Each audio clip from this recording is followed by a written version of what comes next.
Oui, bonjour tout le monde. C'est réellement le moment de présenter maintenant pour moi, et non la semaine passée. Mon sujet, c'est l'importance de bien se connaître quand on communique avec les autres. Alors, pour moi, ça, c'est un sujet qui me parle beaucoup, parce que je fais beaucoup d'introspection dans la vie. Alors, pour moi, l'important serait de commencer par un élément. Pour moi, dans la communication, il y a beaucoup de personnes qui communiquent, peu qui connectent.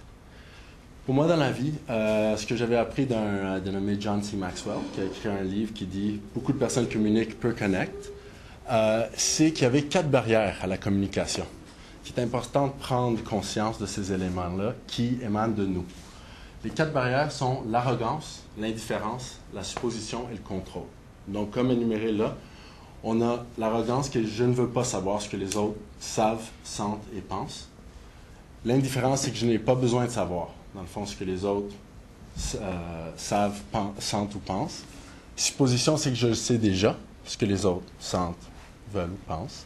Et le contrôle, c'est que je ne veux pas que les autres savent ce que moi, je ressens, ce que je sais, ce que je pense. Ces barrières, ils viennent à l'intérieur de nous. Des fois, c'est dans le subconscient, on ne le réalise pas. Mais déjà, cette prise de conscience, je la trouve cruciale, en fait, à la connexion avec les gens. Parce que souvent, on va dire « Ah, oh, ouais, mais je n'ai pas besoin de savoir ce que... Oh, ouais, mais ça m'importe peu. » Ou « Ah, oui, OK, mais je sais déjà. » Ou « C'est pas comme ça. » Ou « J'ai pas besoin de savoir de ces éléments-là. » Ça, ces barrières-là, c'est grave, l'effet que ça peut avoir sur les autres, et ça peut même ressortir des effets, des émotions négatives chez les gens, quand ils voient ces barrières-là et qu'on ne considère pas leur opinion.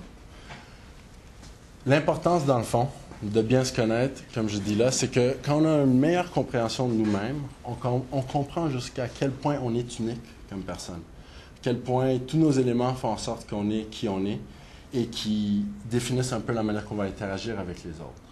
Quand on prend conscience justement de cette individualité, cette uniqueness, si on veut, dans ce qui nous caractérise, en fait, il faut penser à la logique que chacun d'entre vous est de la même manière.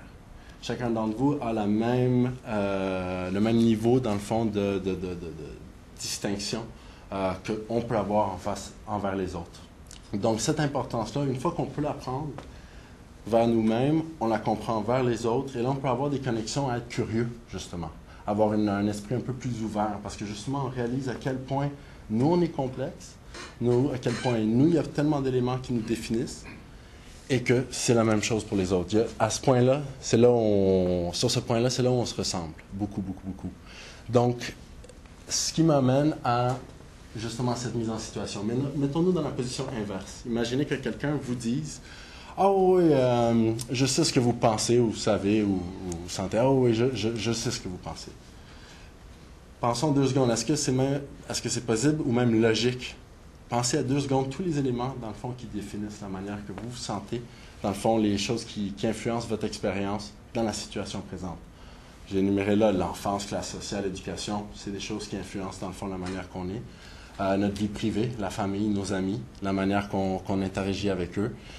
Des événements qui peut-être viennent de se passer juste avant ce rendez-vous-là, qui influencent la manière qu'on se sent dans cette situation-là. Après, je dis comment vous vous êtes réveillé ce matin. Ça peut être juste une question d'avoir sorti du lit du mauvais pied.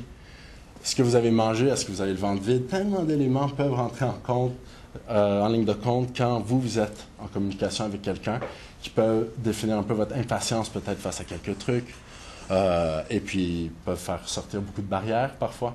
L'arrogance, on a de l'impatience. On a plein d'éléments qui nous affectent. Donc, même votre relation au sujet ou les personnes dans l'environnement. Donc, pour ça, toute cette réalité complexe qui se montre que c'est pas logique que quelqu'un peut dire que je sais ce que tu penses, que tu sens, c'est la même chose de l'autre manière. Donc pour ça, moi je dis, à la fin, c'est le respect des autres qui est important. Pensez aux forces et faiblesses des autres autant que ceux que soi-même. Jouez dans cette ligne-là. Comprenez la complexité de soi-même, c'est la même chose vers les autres. Et puis, dans le fond, choisissez vos combats. Il y en a qu'on peut pas faire selon notre connaissance de soi, nos forces. Gardez votre esprit ouvert, soyez en d'accord. C'est OK d'être en accord, d'être en désaccord parfois parce qu'on ne peut juste pas s'entendre. Et mon dernier, c'est aimer. Voilà ce qui conclut mon sujet de présentation.